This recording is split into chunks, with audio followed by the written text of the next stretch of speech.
to Holly's point about planning, the worst thing that we have, me and Maria's account managers, is merchants sending over offers on the 1st of December saying, can we please push this for Christmas? So we cannot stress enough how important it is to get the Christmas plans in place ASAP.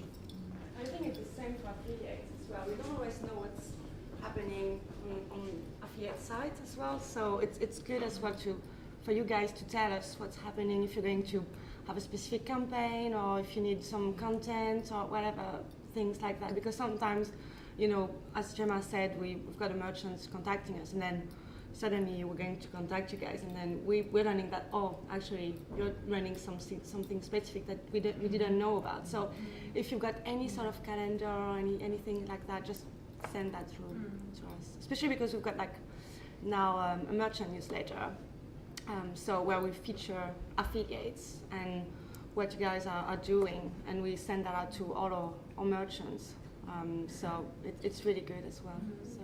It really helps the merchants to know what affiliates are doing and if you've got anything special planned, because we might be able to take part, we might be able to provide everything that you need, but if we don't know, we can't send it to you. So just let us know, pretty much, because then, you know, we can always see what we can provide, whether it's content, whether it's an exclusive offer, whether it's images, whatever it is.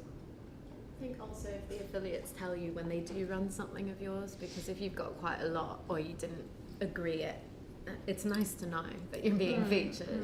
And a lot of the time I hear after, oh yeah, we had you on last week. Send me a screenshot, that would be good.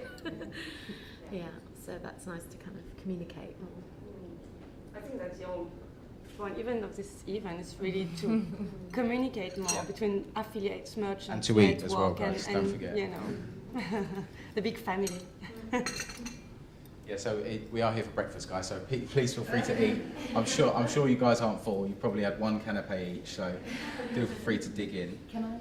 Yeah, please, of course. I mean, obviously, from my point of view, a lot of my background is offline marketing, and I'm always interested in kind of like, because all these people see the sort of line being one way, and if you guys, the merchants and both affiliates, try and communicate to do things effectively offline, you know, for example, attending events, whether you go to the expo with the idea of offering something to the group of affiliates are there.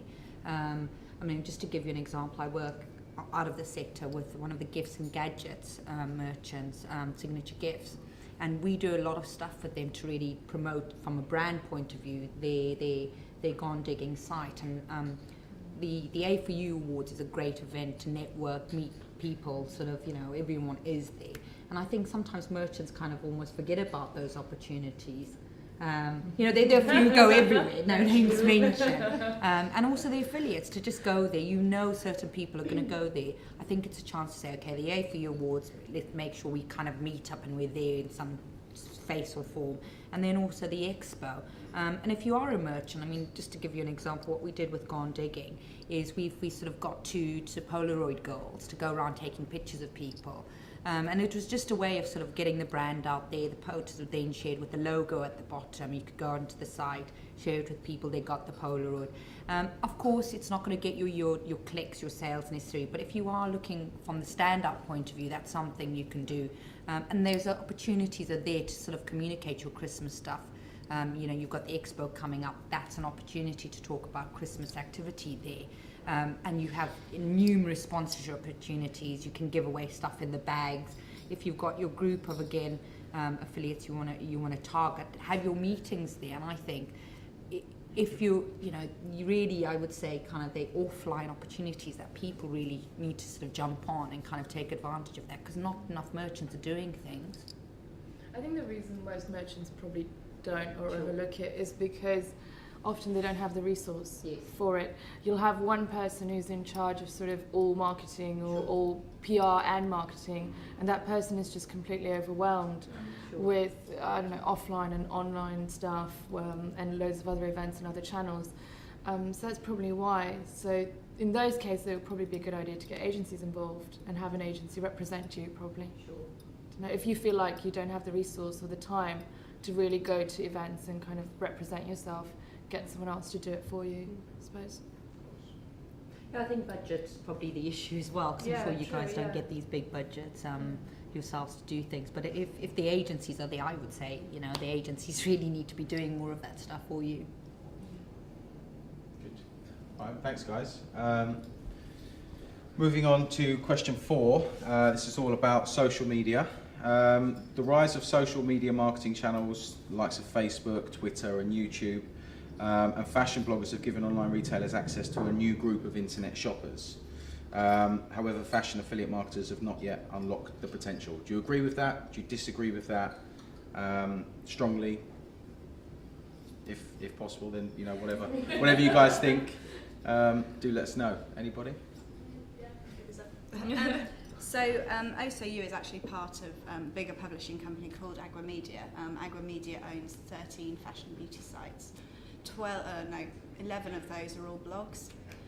Now, we have literally just sort of trained all of the editors in affiliate marketing. They kind of knew it, but you know, they have no incentive to want to do it. So, you know, what's the point in adding, you know, a couple of extra links and everything else? But like, what? So anyway, I think what's key for us is that, you know, we've never had any merchants that are coming to us and saying, oh, we're aware you've got all of these great sites, why aren't you doing more? And the thing is, the users are much more engaged on the blogs, I think you'll find, than our site, you know, on OSOU. And they really sort of tap into it. They're always commenting, they're repeating, you know, coming their visits every couple of weeks. They'll be back on the site, and they're so engaged. And you know, to convert them into shoppers is fairly easy. You know, there's, you know, while it is sort of more editorially led, there's still loads of opportunity to kind of really engage with them. And while, you know, a blog might not have anywhere near as much traffic as, you know, one of the big aggregate sites, at the same time, those users are so engaged that you could convert a lot better. I definitely agree with that, because with blogs, even though they don't get much traffic, it's more the quality of the traffic. Because someone who really follows a lot of blogs, fashion specific, or even, you know, particular, I don't know, Chihuahua, for example, if it's just about footwear, that person, you know, just by going on that site, you already know that person is really interested in that subject. So it's more about the quality of the traffic and that traffic having better conversion than just a mass bulk site kind of. So it's more editorial, so you, as a merchant, you have to provide more material and more content. It's not just like, oh, I'm just going to give you a code and promote me. There's more work involved, but I definitely think it is worth it though.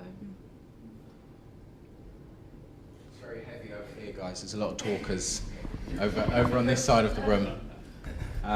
Any opinions from this region over here? Social media, it's very much the buzzword. A lot of people are getting involved in Facebook. Yeah, I'll start with this. Good. From my point of view, it's, you know, there's a, you know, 2-3 years ago, there's a big trend, right? Got to go on Facebook, got to be on Twitter, got to do it right. And I think that's what a lot of people try to do, is just, I must do it, I must get on there. And then realise, oh, I'm not really too sure how I need to work this for my brand. You know, just having a page on Facebook, just having a Twitter account doesn't necessarily mean anything. I think the way that people use social networking, people are quite cute. Certainly purchasers to realise that, hold on, they're really only on there to try and sell products. I think from, you know, the way I see it working well with certainly from a merchant point of view, is not to overtly try and be on Facebook and Twitter to try and sell the product. You know, with more fashion-led retailers, I think, you know, the people who want to find out more about their business, how the buying works, you know, what's going to be the next big trend, that kind of stuff works much better, rather than, you know, definitely trying to force a sale all the time. And so actually interacting. Yeah, and correct me if I'm wrong, but I think, you know, the people that read blogs will do the same thing. If they understand that a blog is trying to flog product all the time, you know, that blog becomes, you know, less important, less relevant, and they'll move away from it. So for me, you know, it's definitely about having, you know, an air of authority without overtly trying to sell that product. And I think that the sale will then come naturally if the blog or the, you know, the Twitter feed or whatever is done correctly without that sell mentality. We do the same thing on Twitter. Donna tweets a lot about her personal kind of activities, like going for coffee or feeding the chickens on the farm, and she brings that really personal touch to it that people love, and we get so many comments when she's speaking, and then I interject with links to the site and, you know, outfit of the day, so we kind of cover both angles of it. It doesn't feel like a hard sell. And people just love it, and we're meeting so many of our Twitter followers. They come in now and they meet us, so it's converting. So that's working really well for us, we find.